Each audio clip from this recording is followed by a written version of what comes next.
everyone, welcome back to another video. My name is Jill and today I'm going to be talking about all the books that I managed to read in January. 2021 started off with a bang because I ended up reading 15 books in the month of January, which is like way more than I normally read. I normally read about like 7 or 8 books. I just like went for it in January, and most of that is because I fell down the hole that is historical romance. I read I think like 7 historical romances and I just fell down that hole, and it has been such a good time. So for this wrap up, I'm going to save the historical romances for the end because I don't know if people are going to be super interested in that, and I will talk about the other books that I read first and then get to historical romance, and also somewhere in there I'll talk about what I'm currently reading as well. So the first couple of books that I wanted to talk about are books 5 and 6 in the Wayward Children series by Seanan and McGuire. If you guys watched my December wrap-up, you will know that I actually read like books 2, 3, and 4 in the series in December, so I kept it going in January, and I'm finally caught up in the series by reading books 5 and 6. Book 5 is called Come Tumbling Down, and this is officially my new favorite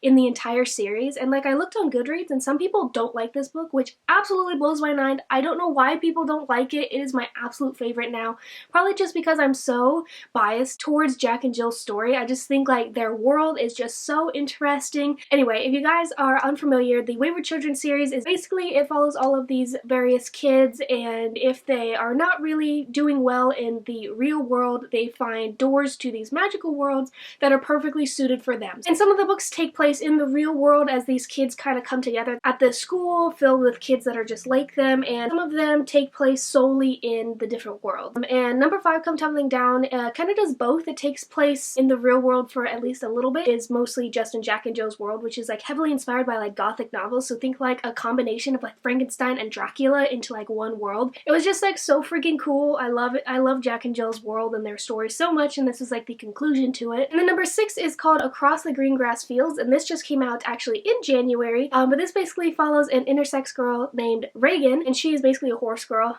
Just gonna say it. Finds a door to this ponyland, this world that is filled with all kinds of horse-like creatures like centaurs, unicorns, etc. It is filled with all of these hoofed creatures. I love that word, hoofed. I just love it. It brings me so much joy. With this one, I don't think I said Come Tumbling Down, I gave 5 stars, obviously, and then this one I gave 4 stars. I think I just read these 2 at like a really good time because I was so into it, and I just thought the concepts and everything were just so cool. So yeah, definitely give this series a try if you haven't, because they're very quick 4-hour audiobooks. They're very quick, very easy to fly through, and they're really good, so yeah. Next up, I managed to read The Dragon Republic by Kuang. This is the second book in the Poppy War series, and I gave this one also a 5 out of 5 stars. Absolutely loved this book. This particular one is very, very war heavy. In the first book, The Poppy War, you're following a girl named Brit, and half of it is kind of her training at this military academy, and then half of it is war. This is like solely war, and so it did feel a little bit slow at times, but I think the payoff was just incredible. I really hate R.F. Kuang. That's all I'm going to say. One thing that I really love about this series is, one, the inclusion of actual Asian history, and like it has inspired me to research so much, and 2, just how it really does not romanticize the idea of war, which I feel like a lot of fantasy books might do. It really delves into how horrible war is and how detrimental it can be to a country, and it does not shy away from it. There are tons of trigger warnings for this book, like basically any kind of trigger warning that you could think of, so definitely look that up before you start the series because it is a very grim, dark fantasy, and it is quite hard to get through at times. I really love this one. Cannot wait to get to the third one, hopefully at some time when my heart is ready. Next up, I read The Vanishing Half by Bennett, which I ended up giving a 4.5 out of 5 stars, I think. And this book was just spectacular, and it really does live up to the hype. I had seen this book like absolutely everywhere during the summer, and I've continued to see it absolutely everywhere. It's this really interesting look into a couple generations of this family. The central storyline of this book basically follows these 2 twins who grow up in this small southern black community, but this community is really focused on being as white passing as possible. So that was really interesting, but it follows both of the twins, and they kind of have totally different lives because one decides to leave the town, marry a white guy, and basically live her life as a white lady, totally not even telling anyone that she came from a black community and a black family. And then we also follow the other twin who also leaves, but she ends up coming back to the small town after she has a child, and that child has actually really dark skin. And then so it follows like the twins, and then it follows their daughters, and it follows like all the implications that the choices that are made in people's lives like have to do with the lives of their children, if that makes sense. And it was just really interesting. I will say say the first third of this book was really tough to get through. It was like kind of boring. I didn't really care too much about the characters, but once you like pass that like 1/3 mark, things start happening, things start connecting, storylines start to converge, and it was just a really interesting take on this topic. And I think Bennett just has this writing style which is just so gorgeous. And one reason that I gave it a 4.5 is because I feel like this type of story, you know, set in a small town, realistic fiction, kind of claustrophobic story. Normally I'm not like an absolute huge fan of just straight adult fiction, but this one was really able to make a mark on me. Think about it at least once a day. I think about these characters and the events that happened in this book. And yeah, this book just really made me think. I did really enjoy this one. Alright, next I want to talk about the contemporary romance that I read this month, which just absolutely and completely fell in love with this book, and it was the biggest surprise. Like, no one is more surprised than I am that I loved this book, because it was such a popular adult romance book that I had seen everywhere. Everyone was talking about it, but I truly thought that I was not going to like it just based on the premise, but I was so wrong, and that is The Hating Game by Sally Thorne. This book is absolutely incredible. It was funny. It just put me in the best mood imaginable. The reason why I didn't think that I was going to like this book is because it just didn't really check any of my boxes. I'm not a really big fan of hate to love, and this was supposedly totally centered on a hate to love relationship, and I personally like, sometimes hate to love works, but sometimes it doesn't, but in this case, absolutely worked, and I can't really say why because of spoilers, but yeah. And also another reason why I wasn't sure if I was going to like this is because it takes place in an office. Now, to be fair, it is the office of a publishing house, so that was interesting, but I normally also don't like office romances. There's something about it just doesn't really appeal to me. This book was just so good. It basically follows these two characters named Joshua and Lucy, and like I said, they work at a publishing house together, and they have always hated each other. Now, it is a little bit unrealistic, as in, I don't know if anyone could actually, like, realistically have that many sarcastic quips back and forth with each other without missing a beat. But within the context of the story, I listened to this on audiobook, and the narrator did an amazing job, and I was just sitting there laughing my ass off, like, almost every single page. I thought the jokes were hilarious, the humor was right up my alley, the steamy scenes were fantastic. Lucy and Josh had such good chemistry together, and I loved their growth in their relationship, and it just warmed my heart. It really did. It was truly something remarkable, so special. I loved it. Next, I want to talk about On the Come Up by Angie Thomas. This is the second Angie Thomas book that I read. Obviously, I have read The Hate U Give. I absolutely loved it a couple years ago when I read it. This was the second book that I read by her, and it was also just phenomenal. I ended up giving this one a 4 stars. I didn't like it as much as The Hate U Give, but it was still just such a fun ride to read. This one follows a young wannabe rapper named Brit. It follows her day-to-day life as she experiences racial prejudice at her school, in her community, and what it means to be Black in a more poor community. Some similar themes to The Hate U Give, but it doesn't really deal with police brutality. It mostly deals with Brit wanting to be a rapper, and Brit ends up releasing this song which is like super edgy and people like judge her for it, and it's basically her coming into her own and deciding what she wants to do with her life. One thing that I thought was really funny is that I was listening to this audiobook on 2x speed, right, and there are sections where Brit raps in this book, and it was so fast.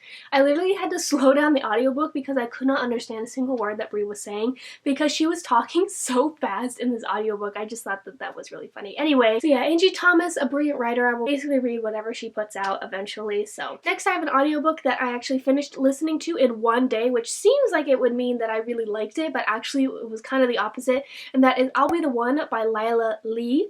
And this one I listened to in a day because I recently got super into putting together puzzles, and so I just sat there for like 8 hours and listened to this audiobook. And this book is one that I unfortunately did not really enjoy, but that is solely because I think of my personal preferences, so I ended up giving it a 2.5. I would probably round it up to like a 3 because I do think that this book has a lot of really important discussions and it has really important representation in it, but it just personally, I just did not really vibe with it. This book basically follows our plus-sized main character named Scot, and she's a Korean American. She wants to audition to become a trainee or like be a part of this Korean company, so basically to become a K-pop star. Really important representation. Like I said, she is plus size. I will say major trigger warnings for like fat shaming, fat phobia, really hurtful comments, especially on the part of Sky's mom. Constantly throughout the book, Sky's mom is making fun of her weight and calling her names and stuff like that, so just be aware if that is something that might be triggering for you, and maybe read some Own Voices reviews as well. And in case you might not be as familiar with K-pop, the Korean beauty standards in Korea, especially for K-pop stars, especially for female K-pop stars,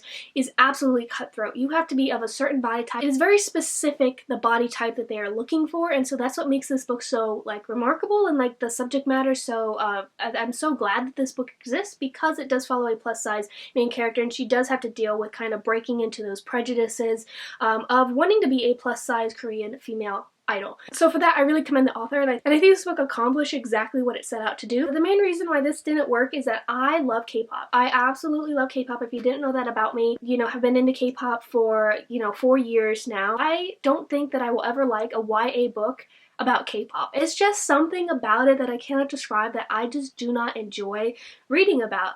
And I feel like it's just because, to me, it feels like a really unrealistic thing to pull off. I do think that this is a really good story, and it did do what it set out to do really well. Just didn't really vibe with it. And also, like, the romantic relationship in this book, I also did not vibe with really at all. So yeah, unfortunately this is kind of a disappointment, but I kind of knew that it was coming, but I wanted to give it a try just in case it would prove me wrong, but it didn't really prove me wrong.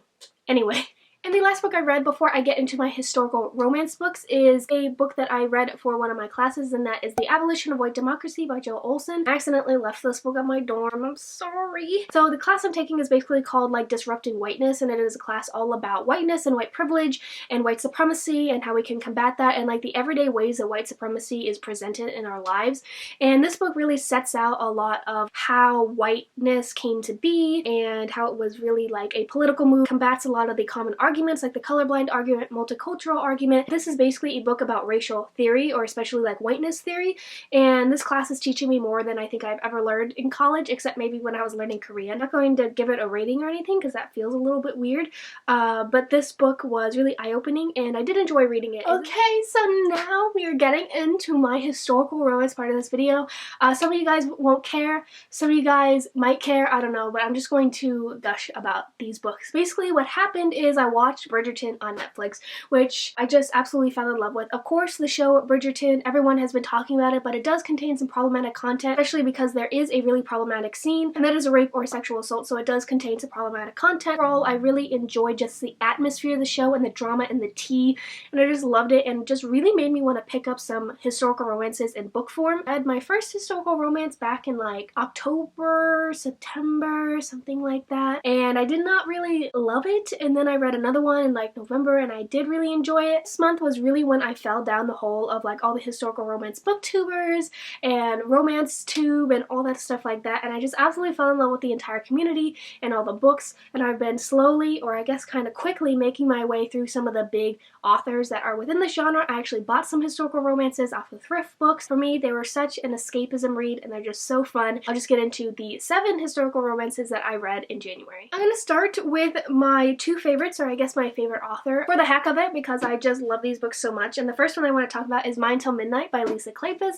and I actually did get this entire series like physically, and I just love this, and it has this gorgeous step back in it. Probably the only one that I'm going to be holding up in this video because I do mostly read these on audiobook or on ebook format, and I mainly just absolutely loved this book because of the strong family unit. I feel like the only way I am able to give a romance book in general a 5 stars is if it has a strong family unit, or at least some side characters that I can really connect. And this is the first book in the Hathaway series that follows a family kind of similar to Bridgerton if you've seen it. It follows the, I think, eldest sister named Amelia, and we get this adorable romance with this guy named Cam who is just absolutely crazy about her. We also follow her family through most of this, and it just makes me so excited to read the rest of the books in this series because I just absolutely loved it. One thing that kept me from giving it like a full 5 stars, I think I gave it a 4.5, and I think this is a theme with Lisa Kleypas's works, but I just did not really enjoy how some characters had to give up what they wanted out of life in order to be in the relationship. I'm trying not to spoil like anything. Other than that, I really loved it. I thought the banter between the 2 characters was immaculate. Chef's kiss. I loved it. Loved Amelia and Cam's relationship, and especially I loved the Hathaway family. So yeah, this one is probably up there for my favorite historical romance. Next up with Lisa Kleypas, I read again The Magic, which is like a prequel to the Wallflower series, which I have not started, but I'm very excited to because that is one of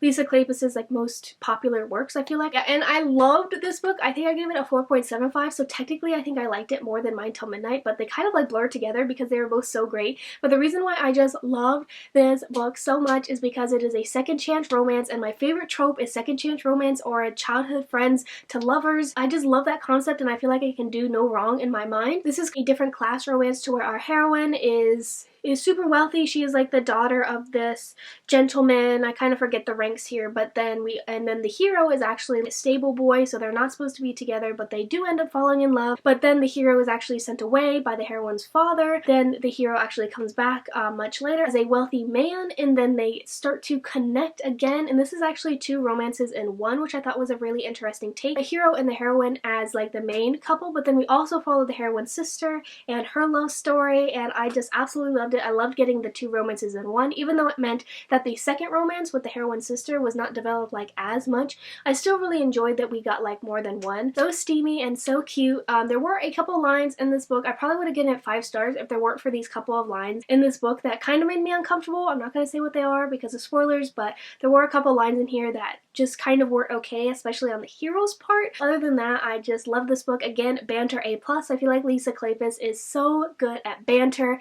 I just loved it. Next, I'm going to talk about the 2 Tessa Dare books that I read, because the first couple of historical romances that I read were by Tessa Dare, and I feel like Tessa Dare is a really hit or miss author for me, and this is like really well demonstrated in what I'm about to say, because one of her books I really loved and the other I did not really enjoy. The one that I did not enjoy was Romancing the Duke, again by Tessa Dare. I gave this book a 2.5 stars. Tessa Dare does this cool thing to where every single one of her books has some kind of quirky element to him, and I feel like that is very hit or miss for me. Sometimes I really like the fun, quirky element, and sometimes I really just don't vibe with it and kind of find it a bit awkward in execution, and this was the case for this one. This basically follows a girl named Izzy. Her father was this really famous storybook writer, but then when her father passes away, Izzy kind of has nowhere to go, but she finds out that she actually inherited this castle. When she goes to the castle, it is actually inhabited by our blind hero, and she's like, hey, get out, this is my castle. And he's like, what are you talking about? This is my castle. They kind of have to solve the mystery of what happened. This book is very steamy. So this book is very claustrophobic. We did not have a family unit at all.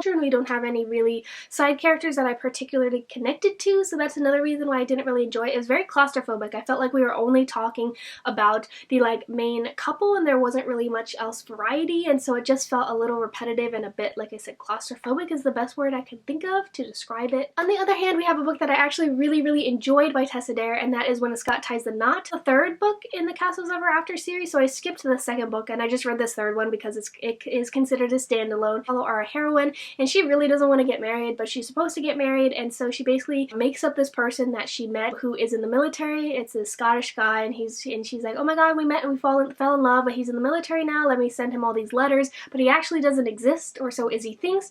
And then one day this guy shows up, and Izzy is just totally shocked because she thought for sure that she totally made this person up. I thought the letters were so cute and such a unique concept, and it just made my heart just swell because it was just so cute. And in general, this book is really cute. It features a marriage of convenience. Basically, the hero comes back and he's like, hey, let's get married because of all these different reasons, and the heroine's like, okay, fine, you know, may as well. But they don't end up consummating the marriage until like much later, and I just really love the development of their relationship, and I think they were just so cute together. It made my heart happy while I was reading it, so I highly suggest this one. Next, I want to talk about the first book that I actually finished in 2021, and that is While the Duke Was Sleeping by Sophie Jordan. So anyway, this is a retelling the classic rom-com While You Were Sleeping. A lot of the reviews said that compared to the movie, this book is like not very good, but I've never seen the movie, so I kind of just went in with a blank slate. This basically follows a heroine named Poppy, and she is like this lowly shop girl, and she has a super big crush on the Duke of Autumnberry, I think is his name. She ends up saving his life when he gets into a fight with this guy in the middle of the street, and she like pushes him out of the way of the carriage, but then the Duke ends up going unconscious and being in a coma for a while, and then Poppy ends up coming into this situation to where she basically says that she is the Duke's fiance, but the romance is actually not between the Duke and Poppy, because obviously the Duke is like in a coma for 90% of the book. The romance is actually between the Duke's brother and Poppy, and the brother is actually the one who the Duke was getting into a fight with, and I thought this book was pretty fun. I think I gave it a 3.5 stars, not the best. It was really simplistic, it didn't have like a lot of plot to it, but I did really enjoy the romance. It was super steamy, and yeah, so I enjoyed this one as well. Now for one that I actually did not really enjoy as much, and this really breaks my heart because I know she is a beloved author, and that is Forbidden by Beverly Jenkins. Jenkins. And like I said, Beverly Jenkins is such a beloved author, especially on Romance BookTube, and she is a Black historical romance author, which you don't really see very often. And so I was so excited to try her books, but this one unfortunately didn't really do it for me, but I will definitely be reading some of her other books in the future. But I think the problem with this one is that it is a Western that takes place in the Western United States. Western concepts have never really intrigued me, and I don't think that they ever will. This basically follows a Black woman named Edie, and she has this dream of opening her own restaurant. I think she's trying to go to California to try to make some money and start her new life. And she ends up, I wanted to say shipwrecked, but that is not the right word. She ends up being stranded in the middle of the desert, and then our hero Ryan actually comes and rescues her and brings her back to his town. Don't really enjoy the atmosphere of Westerns. I don't really like the cowboy saloon type vibes. That's just like me personally. Also, I thought the romance was really slow, like too slow for my taste, and I felt like the sexy steamy scenes were a little bit repetitive when they did come up. But I do understand why Beverly Jenkins is such a renowned author, because this book is so rich in history. Oh, and I didn't say our main hero Ryan is actually, he is Black, but he is white passing, and so he actually does live his life as a white man. So his relationship with Edie is a forbidden romance, like the title suggests. But yeah, we'll definitely be reading more Beverly Jenkins in the future. And the last book, I hope it's the last one, that I read this month was The Highwayman by Kerrigan Byrne. As you can see, I'm making my way through the big, you know, traditional historical romance authors, and this, once again, was a childhood lover's second chance romance, and again, that works for me like 100% of the time, so I ended up giving this one a 4 stars. I did think some of the lines by the hero were, again, made me a little bit uncomfortable. He was a bit of an alpha male, protective, but also like a little bit overly protective to the heroine, but you know, it was fine in the context of the book. And this one, again, is like super sexy, intense. I think like one sex scene literally took like 2 hours of the audiobook, like I'm not kidding. I go to school like an hour away from my house, and I listen to audiobooks on my way to and from. One time I was coming back from school, and it was the sex scene the entire time I was driving, and I listened to the audiobooks on 2 times speed, so it was like 2 hours long, but like, you know, it was great. It was a fun time. You do kind of have to suspend your disbelief a little bit to some of the events that happen in this book, but overall I thought that it was really fun. Okay, so those are all of the books that I managed to finish in January. The only book that I want to talk about that I'm currently reading is These Violet Delights by Chloe Gong. I'm currently on page 130 of this book, and I just love this book so much so far. A Romeo and Juliet retelling that takes place in 1920 Shanghai and used to be as good as I think it is now. There you guys have it. Those are all the books that I wanted to talk about today. Thank you so much if you made it to this part of the video. I know that it's probably super long, and I talked a lot about historical romance. But yeah, let me know what your favorite book that you read in January was, and I'm going to try a new thing. If you made it to this far in the video, can you include a sun emoji in the comments? I would really appreciate it. Subscribe if you want to see more videos from me, and I'll see you later in another video very soon. I hope everyone is staying safe and healthy, and yeah, bye!